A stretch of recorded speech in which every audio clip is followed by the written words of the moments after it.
Bonjour et bienvenue dans ce reportage inédit sur la prévention des risques d'avalanche en compagnie de Karima Heno, sous-préfète de l'arrondissement de la Maurienne, Jean Viennet-Duparc, commandant du PGHM de Modane, et aussi avec une intervention de Yves Dimier, directeur du domaine skiable de Valseny. Bonjour. Bonjour. Karima Heno, sur sujet de la prévention des risques d'avalanche et plus globalement des risques d'avalanche, déjà, en tout cas, quelle est la situation à date cette année par rapport à la saison hivernale en cours sur ce risque-là et ce sujet? Alors, je tiens à remercier Maurienne TV de nous donner l'occasion de faire un peu de prévention sur un sujet qui entraîne un certain nombre de risques en montagne. En France, ce qu'il faut savoir, c'est qu'au niveau national, on déplore en moyenne une trentaine de décès par an. Les trois quarts des accidents qu'on a déplorés en France dans la saison 2023-2024 étaient liés à un risque d'avalanche de 3 sur une échelle qui compte un indice de 1 à 5. En Savoie, durant cette saison, on a malheureusement déploré déjà 12 décès. 8 ont eu lieu hors domaine skiable à l'occasion de la pratique du ski de randonnée. Et 4 d'entre eux ont eu lieu hors piste, dans le cadre de la pratique hors piste. Dont un certain nombre en Maurienne, accident. Absolument, il y en a eu 8 sur les 12 qu'on a déplorés en Savoie, 8 ont eu lieu en Maurienne. Et on observe quelle tendance par rapport aux années précédentes sur ces accidents graves, voire mortels? C'est ce que je vous ai indiqué. L'année dernière, on a eu la chance en Savoie de déplorer aucun accident mortel. La dernière saison. Cette saison, on en est déjà à 12 malheureusement. D'accord. Et quel est votre rôle, vous, frontalement, en tant que sous-préfète de ce beau territoire de la Maurienne, quand un accident arrive? Alors la gestion de crise est avant tout un travail d'équipe. Il y a toutes les forces de sécurité, de secours, PGHM, CRS des Alpes, sapeurs-pompiers, les médecins du SMUR notamment, les pisteurs également. Le préfet, en cas de gestion de crise, a le rôle qu'on appelle directeur des opérations de secours, DOS.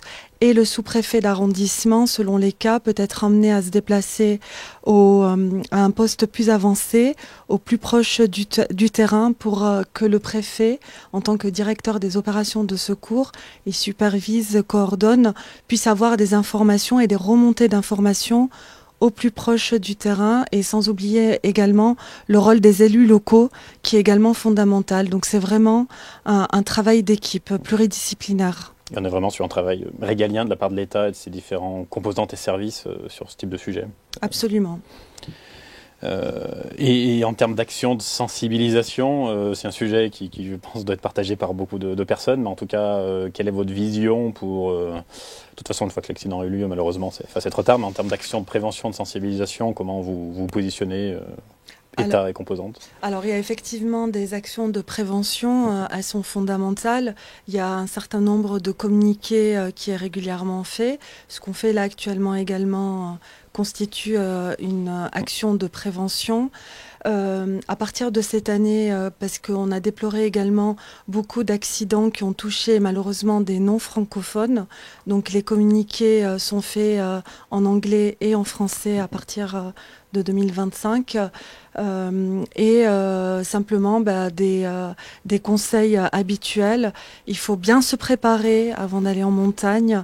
Il faut être parfaitement équipé. Le lieutenant peut-être donnera davantage de détails sur les équipements qu'il est important d'avoir.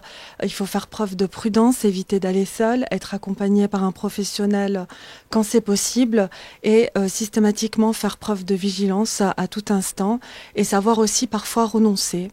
Moi qui pratique aussi des activités en montagne avec des amis, m'est arrivé de renoncer avec eux, de faire simplement demi-tour, parce qu'on se rend compte que les conditions sur le terrain sont pas optimales et ça vaut pas le coup de prendre des risques.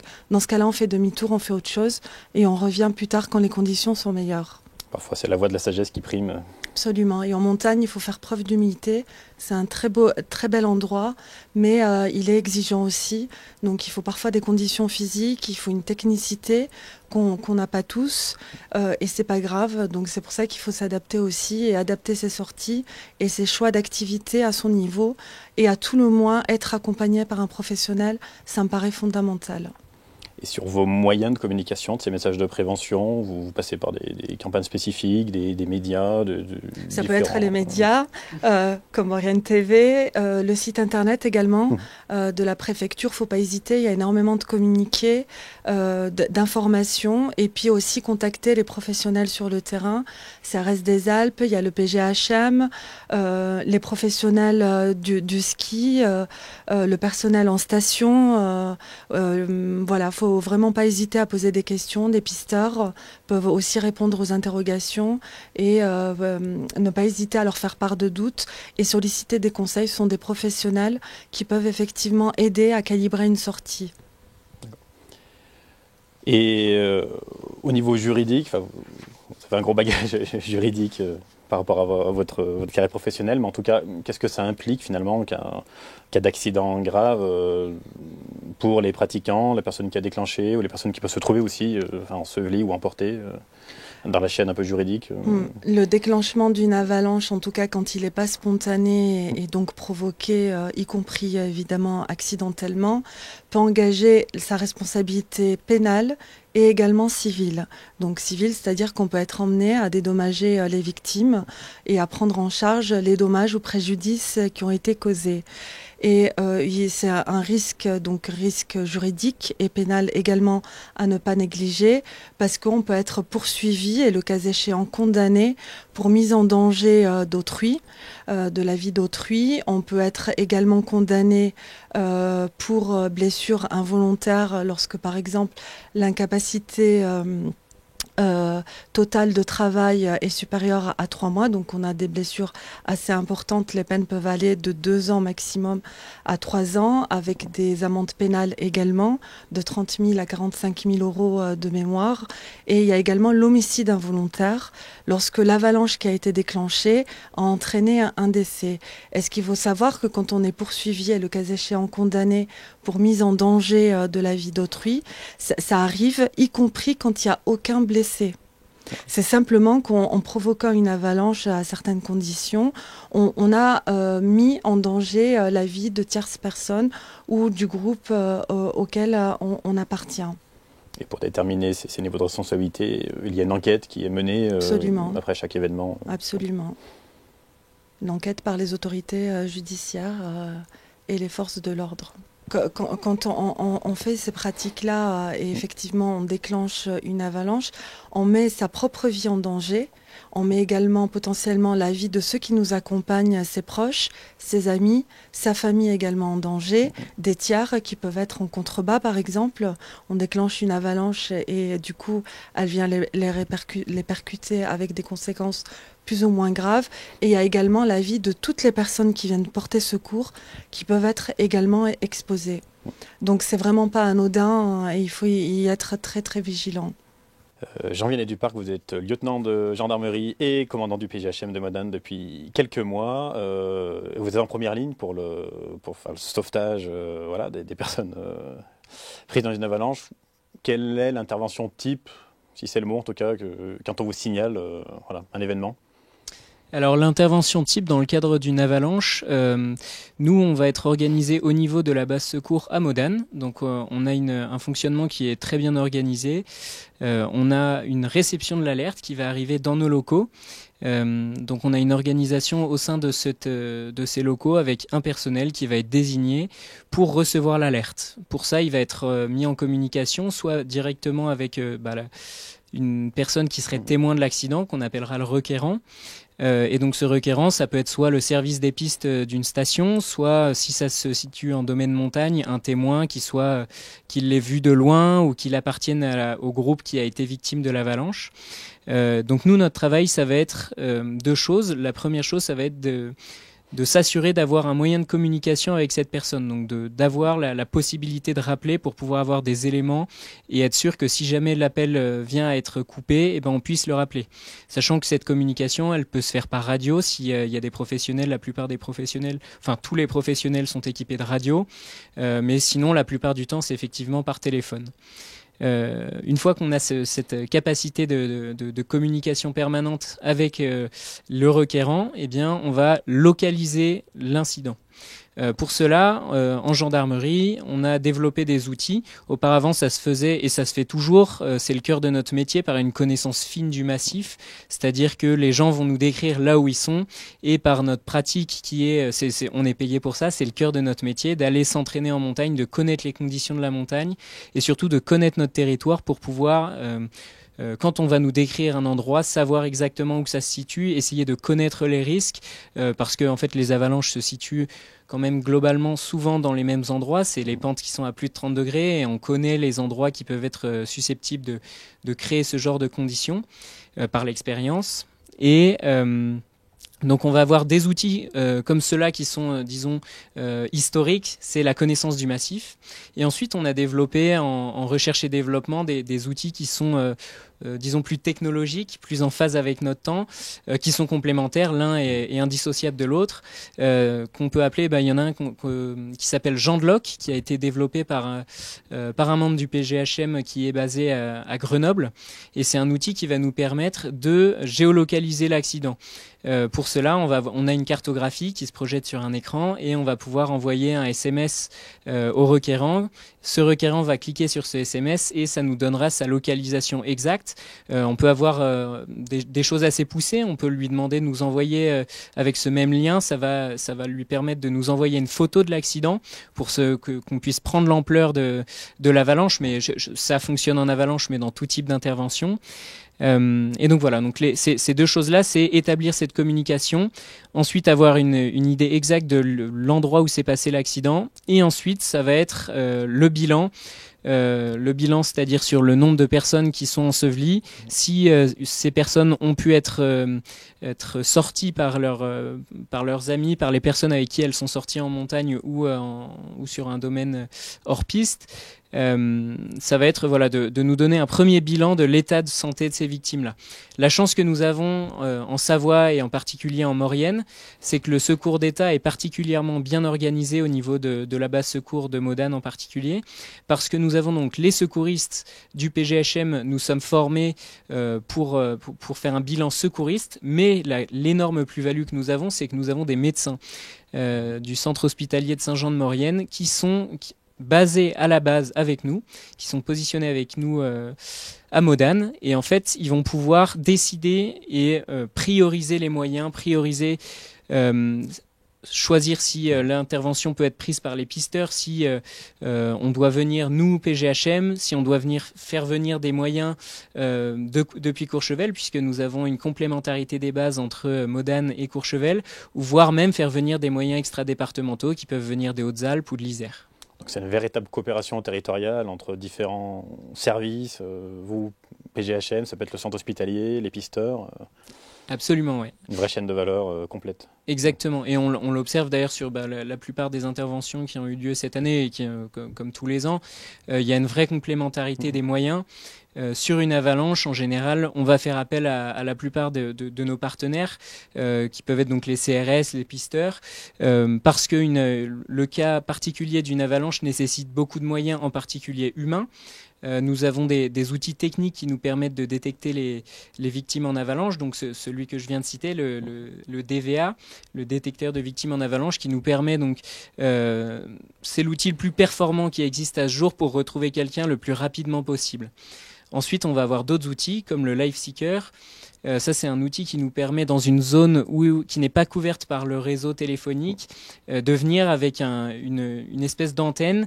C'est comme une antenne relais qui va, une fois que votre téléphone aura capté cette antenne, elle va le prendre pour une antenne relais de téléphone, se connecter et lui donner sa position. Et puis, on a d'autres outils qui sont plus répandus, qui sont aussi disponibles dans les stations, comme le système RECO.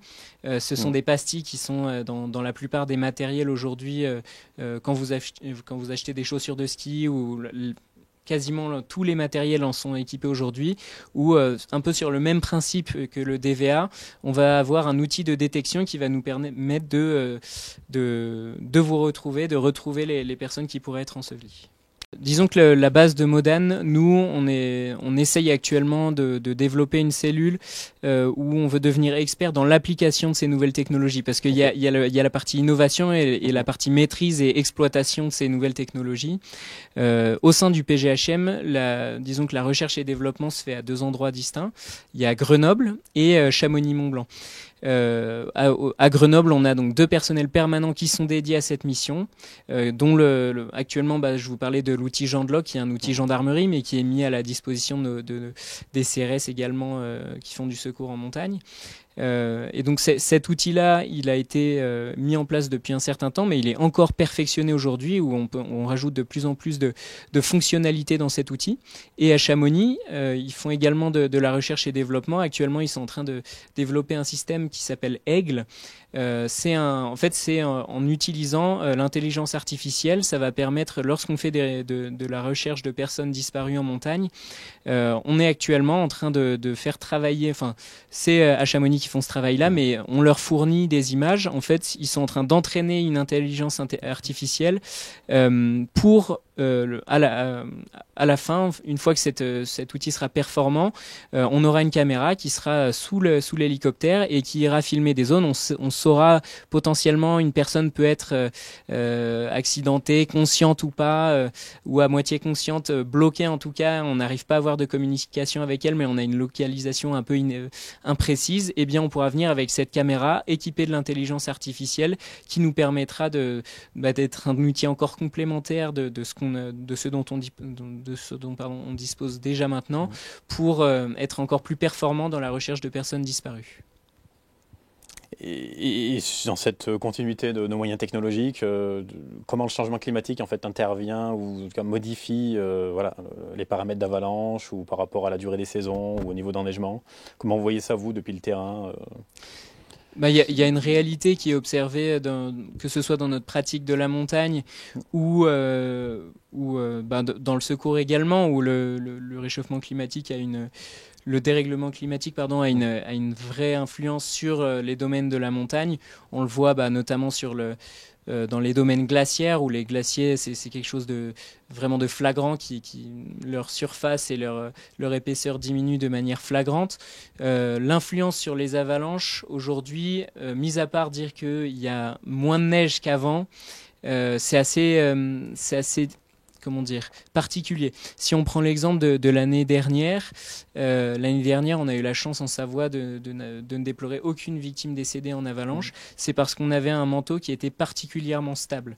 Dès le début de la saison, il y a eu des chutes de neige importantes qui ont permis d'avoir un manteau stable tout au long de la saison, ce qui malheureusement peut être dû en partie au dérèglement climatique, mais on l'a connu cette année avec des chutes un peu tardives et surtout une épaisseur assez faible au départ, qui a fait que on a eu une couche persistante fragile qui est restée pendant une bonne partie de la saison enfouie, et les chutes ensuite de neige qui sont tombées sur ces premières chutes arrivées vers la mi-novembre, fin novembre, a constitué une instabilité pour l'ensemble de la saison, et c'est une des choses qui explique en grande partie le nombre d'avalanches cette année et malheureusement le nombre de décès. Et vous parliez d'étroite collaboration avec les services des pistes. À ce titre-là, nous allons retrouver Yves Dimier tout de suite, qui est directeur du domaine skiable de Valseny, pour nous présenter sa politique de prévention de son domaine skiable et ses relations avec vous. Comment la station de ski de Valseny met en œuvre pour sécuriser son domaine skiable face au risque d'avalanche et assurer les secours, y compris en dehors des pistes balisées? Alors, en tant que directeur du domaine skiable de Valseny, donc je gère tout le service des remontées mécaniques et également des pistes. On a 22 pisteurs secouristes sur le domaine skiable de Valseny, qui sont sous la responsabilité d'un directeur des pistes et d'un adjoint directeur des pistes, qui eux-mêmes sont sous la responsabilité du maire, qui est responsable de la sécurité sur le domaine skiable. On a des pisteurs qui sont formés pour faire du déclenchement d'avalanche. On a ce qu'on appelle un PIDA, un plan d'intervention de déclenchement d'avalanche, qui est une procédure, un document dans lequel est détaillée toute la procédure concernant les avalanches. Donc déclenchement préventif via des gazex, via des catex, via des explosifs utilisés avec ou sans hélicoptère. Enfin, toute une procédure qui permet, selon les conditions, d'utiliser de nombreux outils pour faire des déclenchements préventifs. Donc bien entendu, nous, notre devoir, c'est de sécuriser ce qui est à l'intérieur des pistes balisées, à l'intérieur du domaine skiable. Tout ce qui est hors piste, on fait plutôt de la prévention, de l'information quant au risque d'avalanche qui va d'une échelle de 1 à 5. On a des affichages soit numériques, soit des panneaux en diverses positions du domaine skiable. Et puis on renforce la signalétique et l'information lorsqu'il y a de gros risques pour dire aux clients que le ski hors piste est plus ou moins dangereux. On n'a pas la possibilité de l'interdire, mais en tous les cas, on a le devoir, et c'est ce qu'on fait, d'informer quand le danger est fort. Y a-t-il une collaboration avec des services spécialisés pour les secours en dehors du domaine skiable ? Alors bien entendu, il y a une liaison quasi permanente avec les services de l'État. On a, nous, en journée d'exploitation comme aujourd'hui, on a ce qu'on appelle une régulation radio avec une personne qui est derrière la radio et qui fait le lien entre notre service des pistes et les services de l'État. Quand il y en a besoin, on a la chance ici à Valseny d'avoir une base à Modane avec un hélicoptère à demeure qui est géré soit par le PGHM, soit par les CRS. Et dès qu'il y a un gros pépin, c'est nous qui les appelons pour qu'ils viennent nous aider. Ou quand il se passe quelque chose en hors-piste, ou la nuit, ou au moment où le domaine skiable est fermé, il arrive assez fréquemment que les services de l'État nous appellent pour qu'on vienne les aider et les renforcer. Quel matériel utilisez-vous pour localiser les personnes à secourir ? Alors, il faut savoir que déjà notre personnel, on fait attention déjà à la santé de notre personnel. Donc, quand ils interviennent, par exemple, hors piste, sur des recherches en avalanche, nos pisteurs secouristes, qu'ils soient maîtres chiens ou pas, puisqu'on a 2 maîtres chiens avec des chiens de recherche en avalanche ici, on les a équipés avec des systèmes de géolocalisation GPS dans les radios maintenant, et aussi avec des balises. Donc ça, c'est important de ne pas faire des suraccidents, donc de faire attention à notre personnel. Je dois dire qu'ici à Valseny, mais dans toutes les stations maurianaises ou françaises, la collaboration avec les services de l'État, avec les préfectures, les sous-préfectures, est très très bon. Il y a des échanges fréquents en amont des incidents, bien entendu, mais également post-incident pour faire des débriefings et toujours meilleurs, et faire en sorte que notre collaboration soit optimisée à chaque fois. Donc, nous venons d'entendre l'intervention d'Yves Dimier du domaine skiable de Valseny par rapport à cette coordination, notamment avec vos services. Un sujet important aussi, c'est le niveau du risque d'avalanche, avec une notation de 1 à 5. Vous pouvez un peu nous expliquer ? Oui, absolument. Alors, quelque chose sur lequel il faut vraiment qu'on insiste en termes de prévention, c'est que ce risque donc d'avalanche souvent peut être mal interprété. Donc Météo France publie tous les jours pour la saison hivernale un bulletin d'estimation du risque d'avalanche. C'est aujourd'hui quelque chose qui a été vraiment perfectionné et qui est un outil extrêmement performant aujourd'hui. Et donc, disons que les personnes peu averties peuvent s'arrêter simplement à l'estimation chiffrée de ce risque-là. Cette estimation chiffrée, elle va de 1 à 5, comme l'a dit Madame la sous-préfète. ce qu'il faut savoir, c'est que pour le skieur, ce risque, il est opportun du risque 1 au risque 4. Sachant parce que le risque 5 s'adresse en fait aux autorités pour leur signaler que le risque est tel qu'il pourrait atteindre les infrastructures, des habitations, voilà. Pour le skieur, le risque maximal, c'est le risque 4. Et donc, il ne faut pas se méprendre. Souvent, c'est l'erreur qui peut être faite par une personne qui serait mal renseignée sur ce sujet. C'est de croire que le risque va de 1 à 5. Donc, si je suis en risque 3, c'est que je suis à peu près au milieu, tout va bien. Ça n'est pas du tout le cas. Si on regarde les statistiques, entre 2/3 et 3/4 des accidents mortels ont lieu par risque 3. Et c'est souvent donc dans cette situation qu'on a le plus d'accidents ou lequel nous, services de l'État, on est les plus vigilants parce qu'on sait que, disons que dans les territoires de montagne, la prévention du risque d'avalanche a énormément progressé depuis les années 80. On a des outils de réduction du risque qui aujourd'hui sont extrêmement maîtrisés par les pratiquants de la montagne. Et je fais bien la différence entre les pratiquants de la montagne et les pratiquants des domaines skiables. Ce qui permet donc que ces pratiquants savent que par un risque 4, le risque est maximal. On va se contenter d'aller dans des zones qui sont les plus aseptisées, ou c'est pas forcément le bon terme, mais les plus sûres possibles. Par exemple des sous-bois avec une pente très faible où on va pouvoir prendre du plaisir à faire des virages tout en étant dans une zone qui est le moins risquée possible. Ce risque 3, il va être réservé à, disons, des pratiquants avertis parce que le risque est très élevé, le risque est vraiment élevé, mais d'avalanche. Mais on a toujours la possibilité, si on maîtrise bien, si on a une belle expérience de la montagne, on va pouvoir aller en montagne. Souvent, c'est là où on retrouve le plus d'accidents, c'est que les gens ont une mauvaise compréhension de ce risque d'avalanche et se disent le risque 3, on est à peu près à la moitié, du coup ils vont en montagne, mais sans avoir pleinement conscience des risques auxquels ils s'exposent. Et dans le prolongement des propos de Karima Huneau, idem au niveau des messages de prévention que vous pouvez passer ou dans la chaîne de communication, vous avez un rôle à jouer, vous, en tant que PGHM, sur cette dimension de prévention des risques?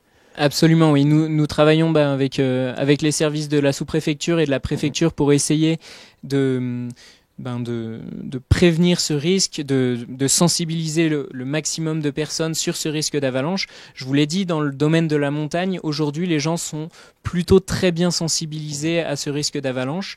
Aujourd'hui, le domaine sur lequel on doit progresser, et c'est l'objet de notre discussion aujourd'hui, c'est sur cette prévention, notamment sur les domaines skiables, parce que les gens qui viennent skier, souvent, ont conscience que la montagne est un espace de liberté et pensent que lorsqu'on est sur un domaine skiable, tout est aseptisé, ce qui n'est pas forcément le cas. Le directeur de la sécurité des pistes de Valseny nous l'a bien expliqué. Leur finalité à eux est de sécuriser le domaine skiable, c'est-à-dire les pistes, mais tout ce qui est hors piste, ils ne peuvent effectivement pour l'instant que faire de la prévention. Il n'est pas du tout à l'ordre du jour que leur piste soit interdite, puisque c'est un espace de liberté, c'est une des spécificités françaises. Ce n'est pas parti pour changer, et c'est tant mieux d'ailleurs. Mais une chose sur laquelle nous on doit progresser et sur laquelle les gens doivent être sensibilisés, c'est sur cette pratique du hors-piste, où il n'est pas normal encore aujourd'hui qu'il y ait des personnes qui, soit parce qu'ils ne vont pas à l'information, ou soit parce que nous ne sommes pas assez performants pour les informer, qui puissent encore être pris dans une méconnaissance de ce risque d'avalanche parce qu'ils pensent être sur domaine skiable et donc être en sécurité. Mais quand on va en hors-piste, on n'est plus en sécurité. Il ne faut pas considérer que le hors-piste est sécurisé par la station. Je vais vous faire une confidence. Moi-même, je ne suis pas mauriennais d'origine. Je suis originaire de région parisienne et j'ai découvert tout ça grâce à cette expérience que la gendarmerie me donne d'intégrer le PGHM. Et c'est vrai que moi, dans mes amis d'enfance ou les gens que je connais que je connaissais avant d'arriver ici en Maurienne, je me rends compte, et moi le premier avant de venir d'intégrer le PGHM, qu'on était en fait on passe d'un monde où on est très citadin à on est propulsé sur un domaine skiable, et en fait on a l'impression qu'il n'y a pas de transition, qu'on passe d'un même milieu aseptisé en ville à ce même milieu aseptisé en montagne, ce qui n'est pas du tout le cas. Et surtout, c'est le cas où en tout cas les stations tendent à le faire le plus possible quand on reste sur les pistes, mais dès qu'on sort des pistes, en fait, ça n'est plus le cas. Et ça, c'est quelque chose sur lesquels c'est une notion que les gens ne maîtrisent pas, notamment la population qui arrive, en tout cas sur la période hivernale en Savoie, où en fait il y a une explosion de la population, et souvent il y a des personnes qui sont très très conscientes de ces risques, de ces dangers, et d'autres qui le sont beaucoup moins parce que c'est une semaine de vacances dans leur année, donc en fait c'est pas forcément une thématique qu'ils vont venir creuser, et donc malheureusement ils seront peut-être pas assez bien informés des risques auxquels ils peuvent s'exposer dans un domaine hors piste. En effet, cet axe de prévention que finalement sur les pistes, ou en dehors des pistes, tout n'est pas aseptisé, ça pourrait être pour vous encore de massifier la communication sur la prévention côté État On y travaille, effectivement, on peut toujours communiquer davantage et on le fait. Il n'empêche que vraiment j'invite aussi à la responsabilité individuelle et personnelle quand on s'engage pour faire une activité, qu'on va dans un milieu certes magnifique mais pas anodin qu'est la montagne, qui requiert une technicité, qui requiert des connaissances, il nous appartient aussi d'être proactif et de se renseigner, de prendre du feedback et de voir est-ce que les conditions permettent telle ou telle pratique. Et vraiment, j'insiste, il faut renoncer. Moi, je vois des sportifs même de très très haut niveau qui sont capables de rebrousser chemin ou de changer d'activité et de programme sur la journée parce que, in situ, sur le terrain, on se rend compte que les conditions ne sont pas optimales et que on ne prend pas de risques et on fait autre chose. Et ne pas hésiter aussi à faire demi-tour. Et plus on est aguerri, et plus on prétend, en tout cas on peut se targuer de bien connaître la montagne, plus on est capable de faire ce genre de choses. C'est-à-dire se dire, ok, aujourd'hui c'est pas pour moi, c'est trop dangereux, je vais pas m'exposer, exposer mes proches ou exposer des tiers à un risque qu'on peut parfaitement éviter. Et donc on n'y va pas. Il vaut mieux rester en vie pour profiter des montagnes de la Maurienne. Faire autre chose et profiter des montagnes de la Maurienne en temps plus utile ou plus opportun. Et tout au long de sa vie. Absolument. En tout cas, on vous sent convaincus tous les deux de la beauté de ce territoire aussi et de son domaine, de montagne. Exactement. Il est magnifique, il gagne à être connu, mais il faut le faire dans des conditions de sécurité maximale. Le risque zéro n'existe pas, mais il incombe à chacun de veiller à le réduire au maximum et de l'éviter, parce qu'on peut aussi éviter des risques. Alors, je pense que le message est bien entendu. En tout cas, on vous remercie sincèrement pour vos interventions respectives, ainsi que Mme Dimier. Et quant à vous, téléspectateurs, on se retrouve pour un prochain reportage de Maurienne TV très prochainement. En tout cas, profitez de la montagne, mais voilà, vous avez compris le message. Renseignez-vous bien en amont. Et puis, s'il faut ne pas y aller ce jour-là, n'y allez pas. En tout cas, à très vite. Au revoir.